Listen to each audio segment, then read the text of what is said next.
welcome back to Relationship Talk with the Loys. So we are reviewing again season 12 of Married at First Sight. Episode 7. 7.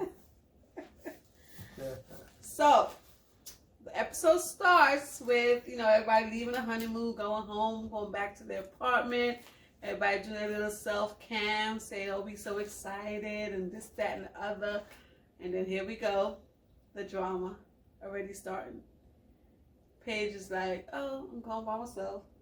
Because Chris is like, what he say he going to Chicago? He needs a couple of days by himself. Chi-town. To regroup and whatever he needed that time for. I got to bounce.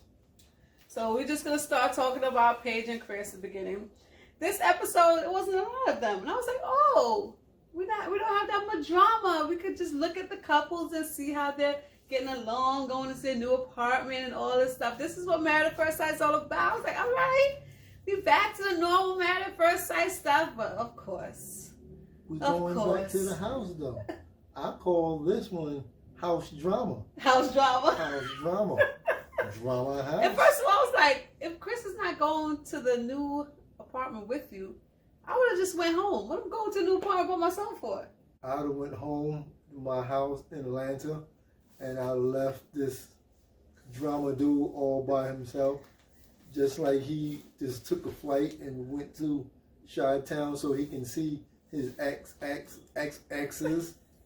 His baby mama. Yeah. Soon to be baby mama. Man, he dragging her through the mud, and she's willing to be dragged through the mud. So he does his couple of days. She's still in the apartment. She's like, oh, he called me, said he want to talk. And then first she was like, y'all pray for me. So she already knew that it was going to be something. And why is it always so mysterious? Every time he gives her bad news, he doesn't want us to see. You're on a reality show. Like, they cutting the cameras. Now we just got to listen. I'm like, okay, what they talking about? And then they cut the mics. I was like, really? You're on a reality show to document this whole experience. And now you don't want to document the experience. What did you sign up for? I'm like, come on. We watching to see what happened. Like, oh my God. After that whole conversation, and she called the producers, let them know, she cussing and saying, I'm done with this, that, and done with her, and done with this. I was like, hey, finally, Paige, finally. Okay? Got a backbone. Yes, Paige, finally. We've been asking for this. Finally, Paige, you're done with him. Black woman strength.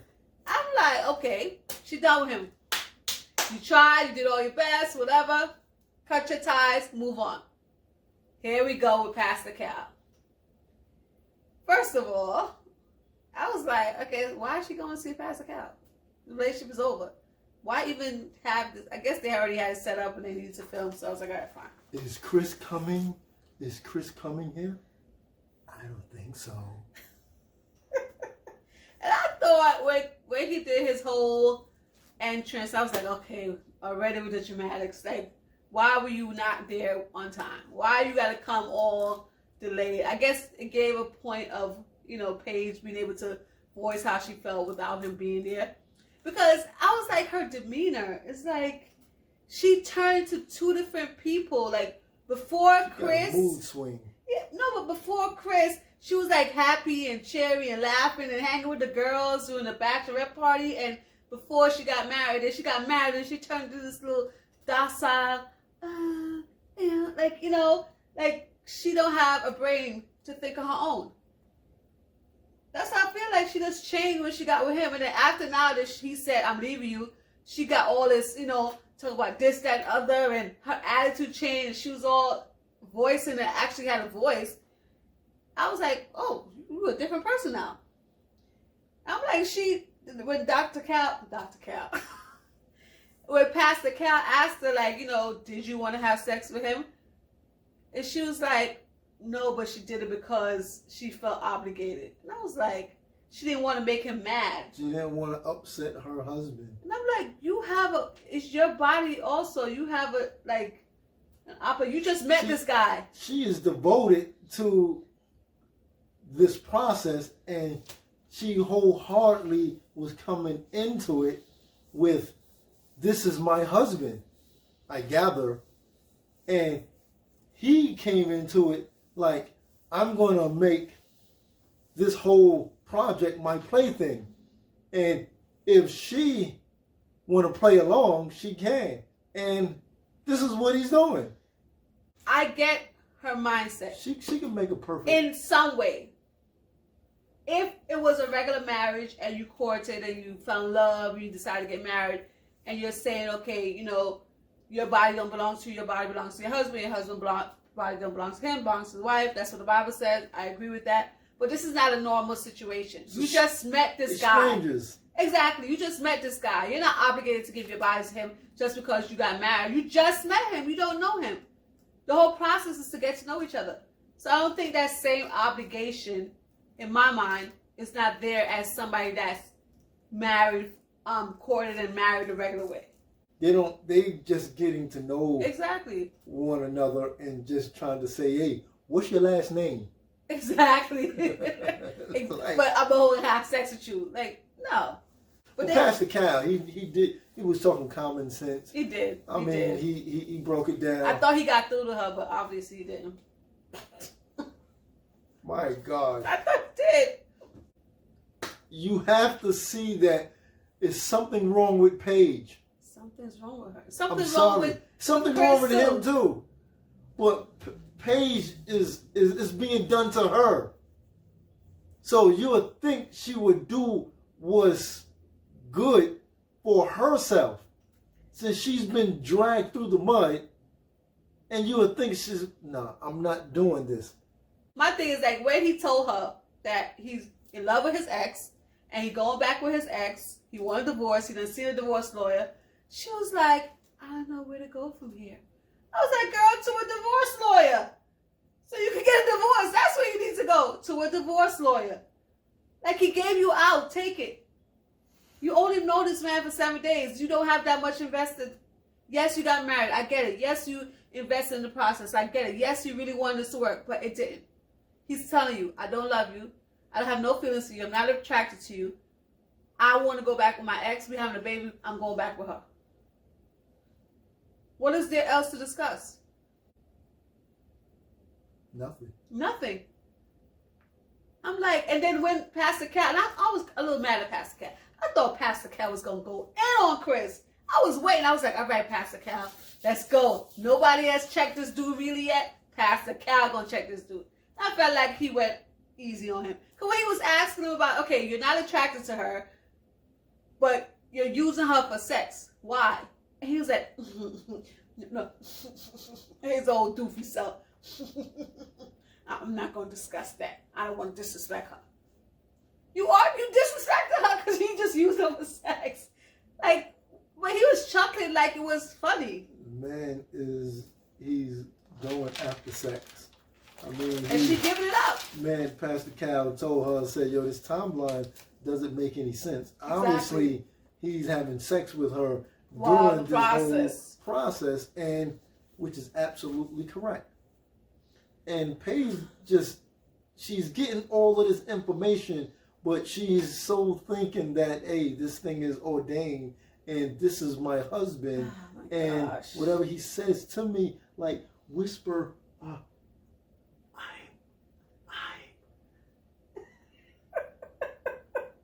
afraid of falling in love with you. I was like, and she was like, I wanted to fight. I'm like, girl, what's wrong with you? Why? Like, what is it? Like, why is him saying, he just told you he's in love with his ex-fiance. He's leaving you to go to her. Why are you believing anything that comes out of his mouth? Which I did not hear was my husband Chris says he want to get back with me. No, that's not what he said. And he's afraid of falling in love with me. He don't love her. Never mind. He don't love her. He talking about, Chris said his spirit is falling in love with her, but she left off the last part. What he meant to say was his spirit is falling in love with her box, because that's what he fell in love with. He fell in love with her box. He fell in love with her booty. He fell in love with his ability to manipulate her. That's what he fell in love with. Not with her. He wasn't falling in love with her or everything else but her. He fell in love with what he could get from her. He fell in love how easy how he could manipulate her. He fell in love how he could have on a string, go up and down like a yo-yo. Like, that's what he fell in love with, what he had a fear of falling in love. I was like, girl, if you don't get a mind of your own and stop letting this man control you like you a fool. I was so mad. I was like, I can't believe this. I'm like, I didn't know I was this smooth. I didn't know I had all of this control inside of me. Oh my gosh. I didn't know it. And she am convinced. My ex, she was, but yeah, and then they had to notice that my ex is a nice person too. Chris is a serpent. He was a serpent in the Garden of Eden that deceived Eve. Beguile. He is the devil. Like who does that? Like, come on. I was like, no, listen, I'm Jamaican, and we had this thing called, you know, when somebody, no matter how bad they treat you, still they tie you. Like, I guess America would say they do voodoo on you, or they did a hex on you. I feel like Chris did a hex on Paige. He tied Paige up. He did something. He went to see the witch doctor and got some heebie-jeebies on that girl. That's the only thing that can explain this. And I want this to be something that females look at, and if they see like any type of inclination, that any type of behavior that they're doing, that they see it in Paige, that at least seeing Paige on TV and how she reacted, if they see that within themselves, they could kind of check themselves and realize, dang, is that how I'm looking? Is that what I'm doing? Is that what I'm letting this man do to me? For, men out there that have children, especially daughters, I know y'all, don't want that for your daughter. So it's kind of tough is to see that whole situation unfold and to see Chris smirking the way I do. Exactly. Like, that's someone's daughter. And to see that Paige is just wanting to go back with him soon as he smiled at her. This is real. It happens all of the time. You can just whisper in your ear sweet nothings and sweet nothings. It wasn't even no sweet nothing. Sweet nothing. It was just nothing. It was just nothing. That what he said was nothing. And like she was like, I thought this was gonna be a clean break, but I don't know where we are right now. Like, but he just said he said he's in love with his ex-fiance. You know where you are. He doesn't want you. He wants her. He admitted it in front of the producers, Pastor Cal, and she's willing just to. She's in a trance. She's in a trance. But all right, enough of them. I'm just tired. I'm tired of Paige and Chris. I'm tired. Yeah. I'm just tired. I want to be like, we're girl. tired of foolishness. You get drama here and it makes it a little bit more exciting, but it's about marriage, and marriage is not about this foolishness going on every single day, episodes and this and that. Where's the good time? Exactly. It's not a. That is definitely not what a marriage is supposed to be. You should not be every day just getting hit with something else, getting hit with something else, getting hit with something. That should not be a marriage. There's no time that she's happy. No time at all. Telling you that dude just wanted a threesome. Telling you this is sad. I said it. This is what he want. He said, "Hey, my ex and this and that," and then he going, "Hey, is you with me?" I'm telling you, he would just, and she probably say, "Yeah." Well, they're going to have a threesome next week because the ex is supposed to come on the show next week. They're going to be hooking up. They're going to beat it up. First of all, I don't know why I wouldn't agree with that. Look away again. And yeah, like a dummy. All right, I'm done. I'm done. Let's go to Virginia and Erik. So it's so funny that everybody's going through their whole as we go through the episode, like Virginia says she need a day to herself, some alone time, right? I'm like, okay, you're in a marriage. Like, it's okay. You don't have to be together 24/7. And first of all, he's gone half the month. How much more alone time do you need? Like, I was like, Virginia, get yourself together. I'm like, you're home by yourself half the month. You get enough alone time. The thing with them and Pastor Cal, when they met, she was like saying, oh, when she go to her friend's house, he wants her to text and say she got there. And she was upset because he said, bye and be careful. I'm like, when you arrive somewhere, you don't have to let them know that you arrived or even have to text them. I arrived. Just leave me alone. Just let me be. Yes, I don't. Is this a marriage? I don't think this is supposed to be a marriage. Just give me my drink. I'm like, girl, it's just a courtesy thing. It's not like you're checking up. He's not like keeping tabs on you. And I feel he's saying a lot of things that I agree with. The fact that she needs to realize that this is not like a boyfriend-girlfriend thing. This is a marriage. You're made a commitment with somebody. You're no longer your own separate person. You're a unit. You're a team.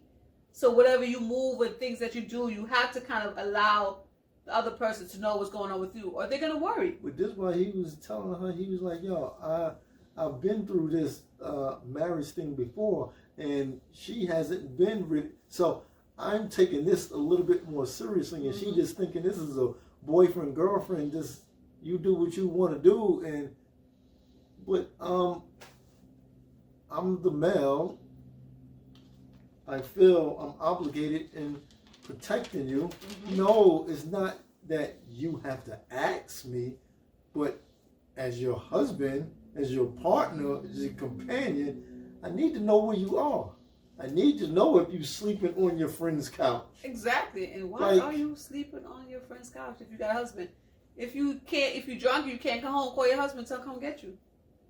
Simple as that. Like, you have a husband. No, but I know these people. And it's not like I'm meeting strangers, but they are my friends. It doesn't matter. Like, you have to realize the things that people don't understand. Like, this is why before you get into a marriage, you need to have some counseling and some, like, just talking. Like, that's when this situation doesn't work. With this whole meeting a stranger, getting married right away. You have to kind of talk before you get married so you can know, okay, this is what I used to do, but now that I'm married, that behavior can't be the same thing. Like, you have to change some way. You can't be the same person as you were single and you were as a wife. Like, you're not going to totally change yourself and give up everything that you used to do. But certain things like sleeping on your friend's couch as a male, as a married person, come on. That's just not acceptable. She still came to Pastor Cal to this meeting and basically said some things, and he was just saying, you know you're in a marriage and you know this. And then she's like, yeah. And then she seemed like she started taking Pastor Cal, seriously in the things that he was saying. And maybe she looked at Pastor Cal that, hey, I hear what you're saying, but maybe I'll take this a little bit more seriously. Instead of your husband sitting there giving you the truth and saying this is what a marriage is about. And she just getting to know him. So with having somebody else, like a third party that's not biased, like to kind of say the same thing, it kind of makes you kind of think, okay, maybe I was looking at it a different way, kind of see his point of view better. So having that third unbiased person to say in a different way helps her to kind of maybe see it that way. She need to put down the drinks. She ain't putting down the drinks. Body gal, put down the drinks. She is not putting down the drinks. It clouds your judgment a little bit. Just a little haze. Maybe if you stop putting the bottle up to... No, that ain't stopping. That is not changing. I can say that much. So she got that apartment. She opened the cupboard. She said, oh, they got wine glasses. I was like, girl. That's the first thing she went for. She loved her drink. She's not giving that up. I want to know who can point that out to her to make her change a little bit, because God Almighty comes down and tell her stop drinking. Because you have to see that you have a little problem. Just a little bit, girl. Just a little bit. And I don't know. All right. Anything else on them two? They had sex. Yes, I was like, we thought they didn't have sex. Cause last week we didn't put that in the video. We was talking. It was like, wow, everybody had sex. Like, okay, Clara made it seem like they had sex. We know Haley and Jacob had sex. Of course, Paige and Chris had sex, and Briana and Vincent had sex. We was like, everybody had sex except for Erik and Regina. I would have thought they been had sex. What you said?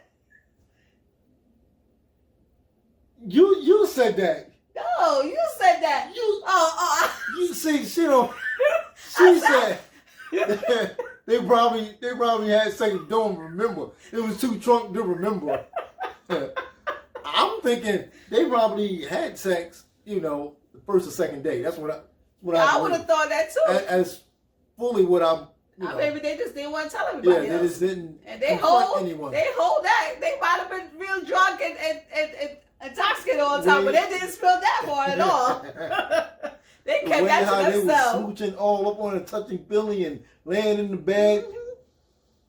And I think she was wrapping her legs over. Yeah, I guess it had to take Pastor Cal and bring it out of them. They could, because they looked like they were going to still say no, but they said yes. The one shocker that I think, I guess we might as well just move on to them too, Clara and Ryan. I thought she implicated they did have sex. And then when Pastor Cal asked, he was like, no. So I was confused because I would have, I thought when she said, he doesn't want us to talk about it, she made it seem like they had sex. But didn't she say something in, what you call it, when the girls was together and she got exactly what she said, and then she made the weird, That was Haley. That was Haley who did this whole thing last time. You did this whole thing last video. Oh, who are we talking about then? Clara Ryan. Man, I'm getting mixed up. No, right. Clara right. did say that they want to keep it between them. Okay. And she made it. She made it seem like they had sex. I didn't think Clara and Ryan? Yeah, she made it seem like they had sex. In that episode, she said it in her when they were just interviewing it, just talking by herself. She made it seem like it. I didn't think they I thought so based on what she said. It's okay. Yeah. All right. What's up? Okay. All right. Cool. But then their meeting with Pastor Cal, I feel like they're progressing. But Clara is still, same thing I said last week, she's still making it seem like everything's so perfect they have no differences. Which is not true. Maybe they feel like because they talk about it, it's not an issue, but it is an issue. Ryan too. Yeah. I mean, they putting up a front. Like everything's perfect. And they got more differences than anybody. Everything is opposites. Well, but it's like they're willing to just push through it. I think that they're willing to compromise. Because even when she went to his house, was opening his cupboard, she was like, wait a minute. On the outside, he seems like he all neat and got everything together. When you start opening doors, it's like, that cupboard is messy. The cupboard's broken. He never fixed it. His drawers are messy. And then you go to her house. On the outside, she see you all messy and not together. But all her drawers are neatly folded. So it's a compromise. Organized. Yeah, so it's on the outside, he's all put together, but on the inside, he's not because he never said he loved you to anybody. They really do. So the question is, are you willing to compromise everything then? Is everything in the marriage is compromised? Yes. Okay. You kind of have to compromise in the marriage. Everything. Everything? Mostly everything. Because they came up with the front, right? I'm gonna say it like that. They came up with the front, and it's like, yo, y'all don't have no problems? No, we don't have no problems. And Pastor Cal's like, yo, I can point out something right now. And he did. So, I mean, why are you putting on the front saying y'all is not, bumping heads or you're not opposites or because I feel like if they're not going at it about it constantly, about it, it's not an issue. But them two don't seem confrontational. Yeah, they're not. So I think, argumentative. Mentative? Or mentative? They don't argue, conflict. So because they don't like conflict, they don't seem like Ryan definitely don't like conflict. And Clara is more, you know, that whole only thing they had when he told her to shut up, stop talking so much. She was kind of taking what he said. So I don't know. Who we talking about next? All right. So next, let's go to Haley and Jacob. Now, Jacob, last week I was with you. Even the beginning of this episode, I was like, all right, Jacob, tell her what it is, Jacob. Tell her what it is, Jacob. You ain't no weirdo. Tell her what it is. And then he was like, oh, I apologized for how I spoke to her. Let me go back to my weird-ism. He got mad because of what she did, blah, blah, blah. But on Unfiltered, they explained that away like, you know, she didn't really go down there intentionally to hang out with the girls and their husband. She said on Unfiltered that she went to Erik and Virginia's room, and then to get Virginia, then Erik was like, he's coming too. Then when she went to get Clara, Ryan was like, he's coming too, and that's how they ended up all together. So I'm like, okay, if I'm going to hang out with my girls, and I go, and my friend's husband is coming, next one, their friend, I'm going to call my husband and be like, hey, Courtney, their husband's here. Do you want to come too? Because, you know, everybody's here. It's not a girl's night anymore. She didn't do that because she didn't want him down there with her. We even stop right there, though. When everyone formed Voltron, everyone was downstairs, and that one person, Jacob, wasn't there, okay, when he said he came down, why did he explain it? Everyone ran, or everyone. Yeah, I still don't get it. They all said that they didn't run. Like Ryan and Erik and Haley was on Unfiltered. They were like, no, they didn't run. So maybe in his mind that he had previous issues. But how you say they ran? But how you explain it that way? I don't know who to believe. I don't know who to believe. It's kind of funny. It's still up in the air. Yeah, I don't know who to believe with that one. But I don't believe her as much because she gives different scenarios. So, okay, he asked her, like... I think the meat was clogging Jacob's head, and it's just, he's backed up. He's a little bit backed up, and his brain is... I'm sorry, go ahead. I'm sorry. You're the best. I'm sorry. No, when he asked her, like, why did you pull away? Like, basically, kind of, why did you pull away from me? The first 2 days, like, we were, you know, getting to know each other. And then after that, he's like, you turned into a different person. So he's like, I don't know which Haley did I marry. The first 2 days Haley or this Haley right now. You know, and he was ready to be like, whatever. No, but he had me dying. He was like, we could take a tour of this apartment, but, you know, we probably ain't going to be here for that long. I was like, Jacob, all right. He was bad. He was coming with that 38-year-old just... He was petty. That was a petty remark. But anyway... Like, I'm not having it. Listen, I'm not dealing with these childish games. I'm 38.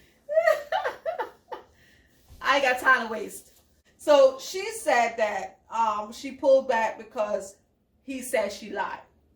Now, she pulled back before that. But on Unfiltered, she gave a whole nother reason why she pulled back. She said she pulled back because their personalities didn't match. So I'm like, what is it? Is it because he said you're a liar? Or because the personalities don't match? Don't try to give two different answers. You just tell him one thing and then on Unfiltered say another. So I don't really believe her. But I can understand why Jacob, and one thing I can say about Jacob is he articulates how he feels very well. And she don't. Yeah, she said that it's because she's not confrontational in their meeting with Pastor Cal. But I'm like, you have to kind of say what you're feeling. He is clearly telling you to tell me what you're feeling, and he's telling you how he's feeling. So you're just like tensing up and not saying anything. How is that going to work in a relationship? Like, that's not going to work. So, like, that's why I was like, Jacob is trying to articulate how he feels and saying, like, listen, I want this to work, but I got to get something from you, and she's not really giving him a lot. Even when he said that, you know, I've had this issue in past relationships when girls have lied and it's like one white lie and another white lie, and it adds up. And he was just like reverting back to things that's happened to his past, and that's why he got so upset with that.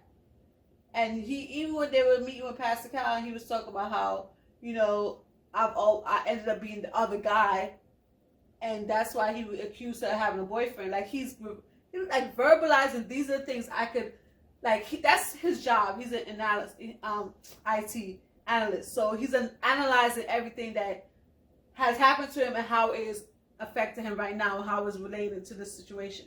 And he's honestly saying, this is what is going on in my head. And she's just like, nothing's going on in my head. Like they asked him, what's one red flag that's with him? What can he do to get you close? And she was like, oh, it's the 80s thing.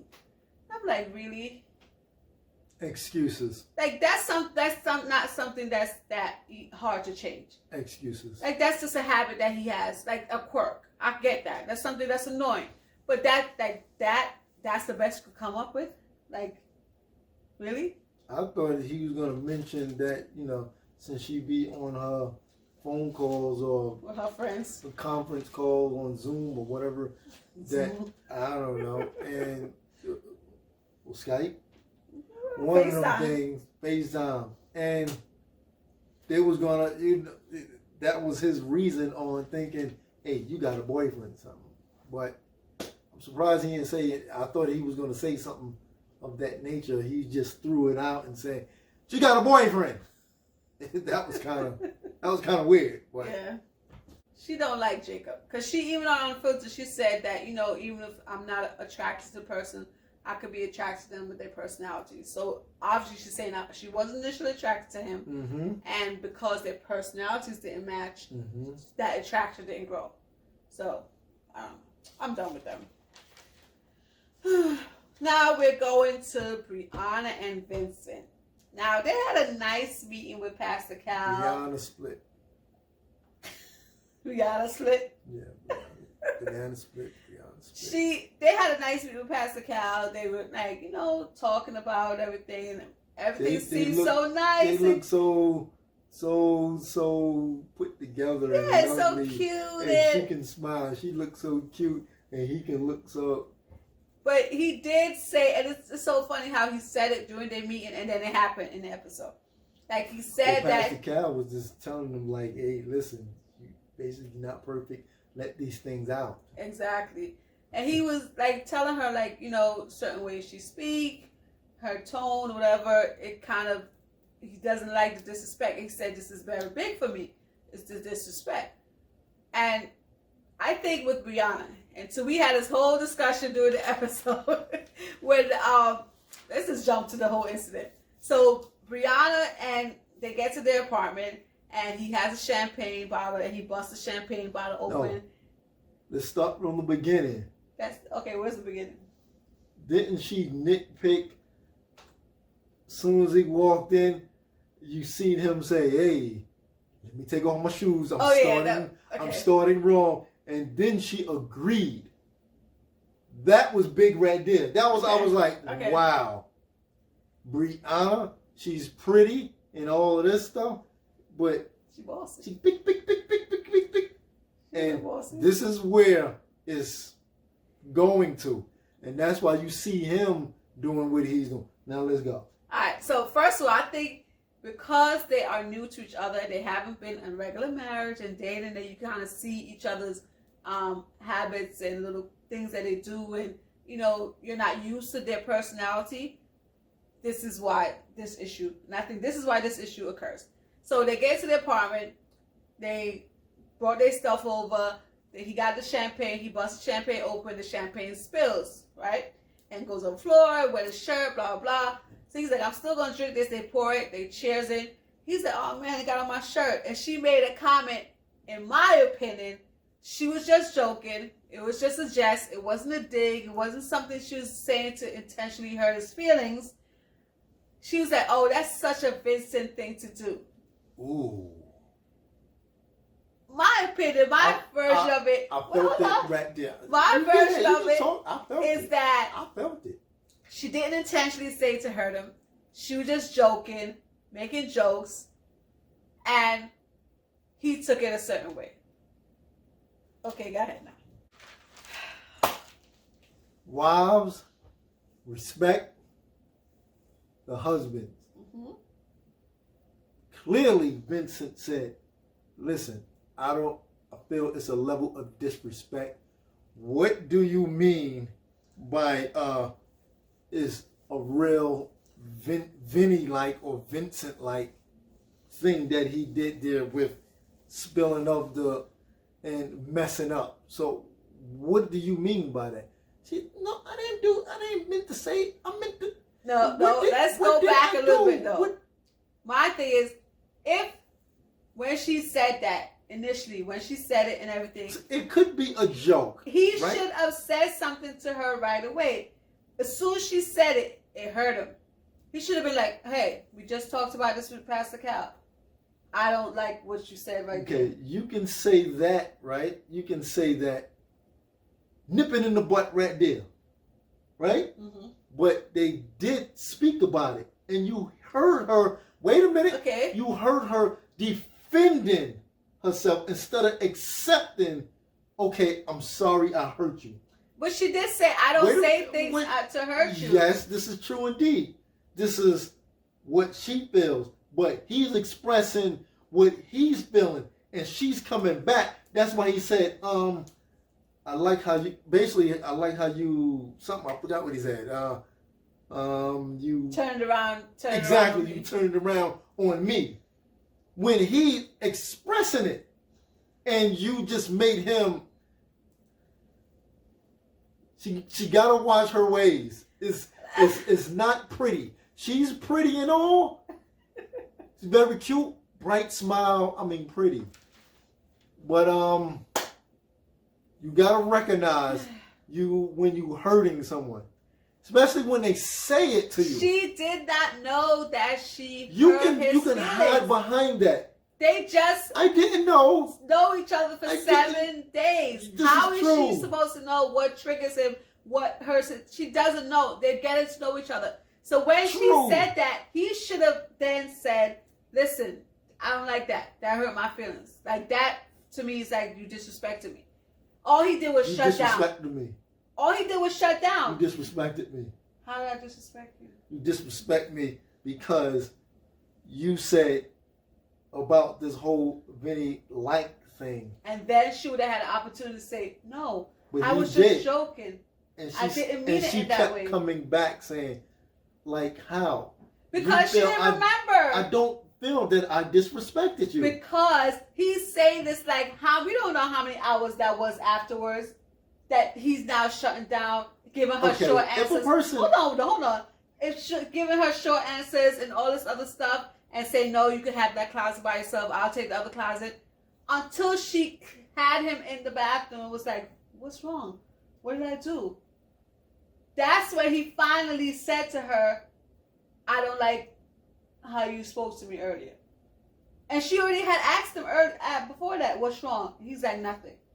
He bottles up his feelings. Yes. And then it comes to a point that it boils up, mm-hmm. and then it busts out. Mm-hmm. And that's not good in any type of relationship. But it didn't bust out.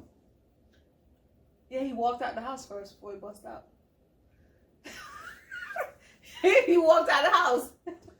It didn't. There was discussing, and she turned around on him, and she said, I don't feel that I... If a person comes to you and say you disrespect... She's trying to take him at his word. Take her at her word. He didn't say... And just apologize. She's not accountable. Okay, I get it. Okay, fine. And it's like, come on. I mean, words can hurt. Everyone knows this. Yes. And if you said a word and he said, hey, those words hurt me, why? Who are you to say those words didn't hurt you? I didn't say anything. But just apologize and gather your thoughts and say, this is what I have of a husband, this is what I have of a wife. Let me be conscious about the things that I am telling you. As I said, they're still getting to know each other. She didn't know he was that sensitive. Because first of all, be honest. What she said, was that such a big deal? Listen, even without the music, the drama music, I felt it like, oh.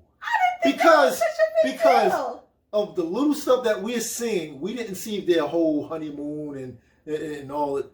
I'm talking about You're going on previous, things that she's done in the past and nitpicking here and there. That's your build. It's a build. Even when she said these things, she was smiling. See, people can say things and just your breast stink. I don't think she had bad intentions. Hey. And he is going off, okay, she nitpicked here, she nitpicked there, she nitpicked here, she nitpicked there, you know what I mean? And this was just like the boiling point.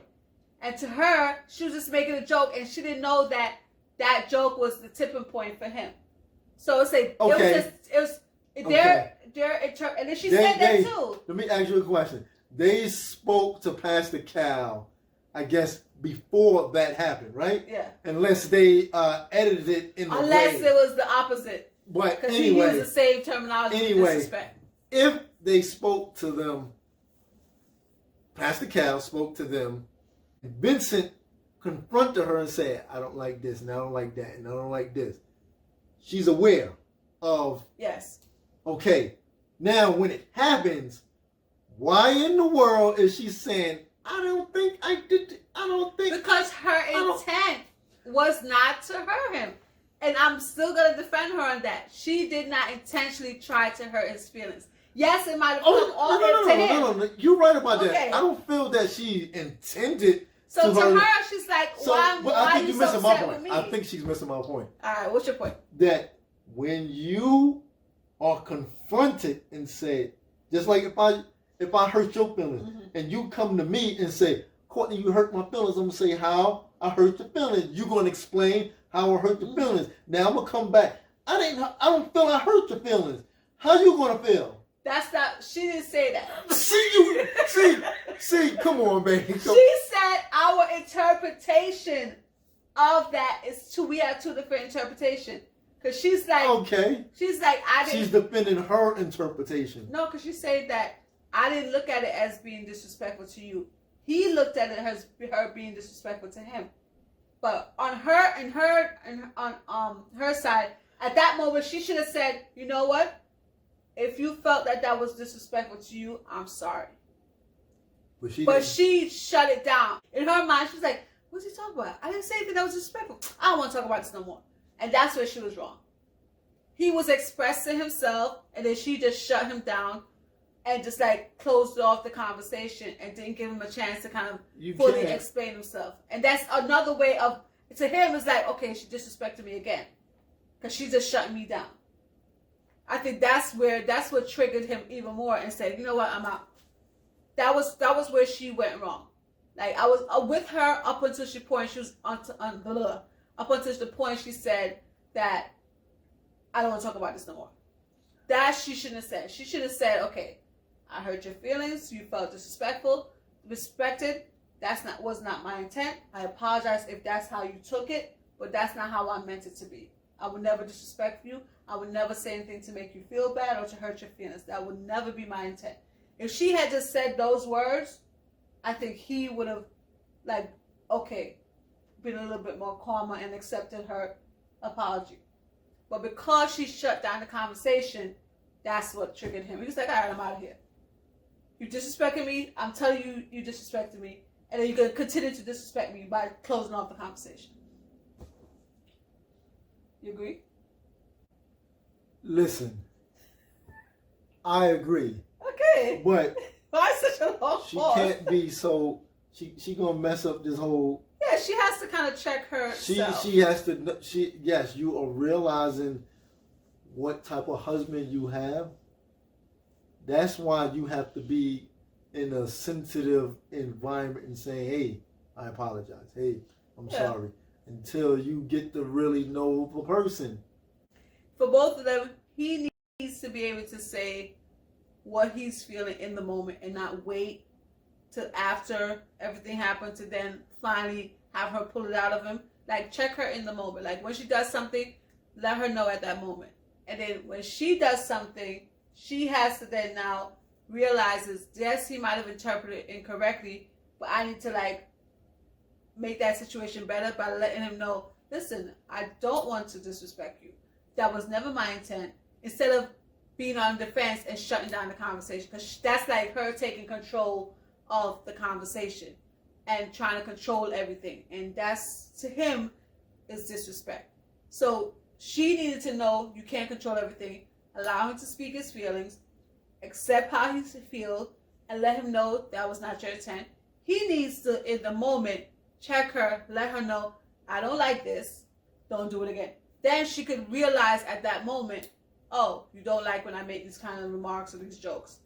I won't do this anymore, because that's a trigger for him.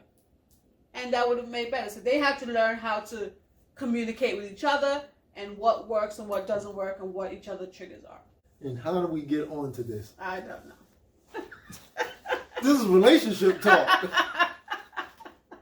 We just switched. We brought, marriage, maths up in it, and we just relationship. I don't know what we doing here. All right, who do y'all agree with? Do you think Briana was right, or do you think Vincent was right? Who do you agree with, me or him with the whole incident with Briana? I don't think that she was totally wrong, but I do say that she was wrong with the shutting down the argument. Me, I'm a fair guy here. I'm fair.